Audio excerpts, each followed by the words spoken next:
இப்போ இது என்ன வேர்டு இருக்குது படிங்க. படி. படின்னு இருக்கு இல்லைங்களா? இப்போ அதுக்கான 2 பிக்சர் இங்கே இருக்குது. இப்போ இங்கே இந்த பையன் என்ன பண்ணுறான்? படிக்கிறாங்க. படிக்கிறான். அடுத்தது இங்கே என்ன இருக்குது? மாடிப்படி இருக்குது. இப்போ ரெண்டையுமே நம்ம என்னன்னு சொல்கிறோம்? படின்னு தான் சொல்கிறோம் இல்லையா? அவன் படிக்கிறதையும் நம்ம படின்னு சொல்கிறோம், படிக்கட்டுகளையும் நம்ம படின்னு தான் சொல்கிறோம். அப்போ இது என்ன? படின்றது ஒரு சொல்லு தான், ஆனால் இதுக்கான 2 பொருள் வந்து இருக்குது இல்லைங்களா? அதை தான் வந்து நம்ம குழந்தைங்களுக்கு சொல்லித்தரணும். அடுத்தது இது என்ன? அடி. அடி. இப்போ நம்ம இதை என்னன்னு சொல்கிறோம்? காலடி. காலடின்னு சொல்கிறோம் இல்லைங்களா? இது அடிக்கிறது, அதாவது ஒருத்தர் இன்னொருத்தர் அடிக்கிறது. இப்போ குத்துச்சண்டையெல்லாம் நடத்துவாங்க இல்லையா? அப்போ வந்து என்ன பண்ணுவாங்க? அடித்து தானே விளையாடுறாங்க. அப்போ அடின்றது வந்து ஒரு சொல்லு தான், அதுக்கான 2 பொருள் வந்து இதுதான் நம்ம சொல்கிறோம்.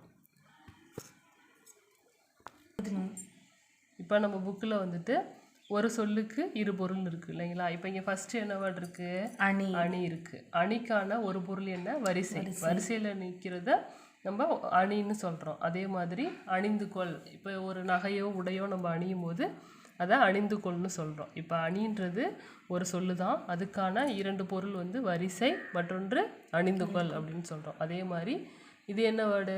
ஆடு. ஆடு. ஆடு நம்ம என்ன அதுக்கு என்ன சொல்லுவோம்? ஆடு வந்து நடனம் ஆடு அப்படின்னு சொல்கிறோம் இல்லைங்களா? அப்போ நடனம் ஆடுறத நம்ம ஆடுன்னு தான் சொல்கிறோம். இன்னொரு ஆடு என்ன? விலங்குகளில் ஆடுன்னு ஒரு வகை இருக்கு இல்லையா? அதை வந்து ஆடுன்னு சொல்கிறோம்.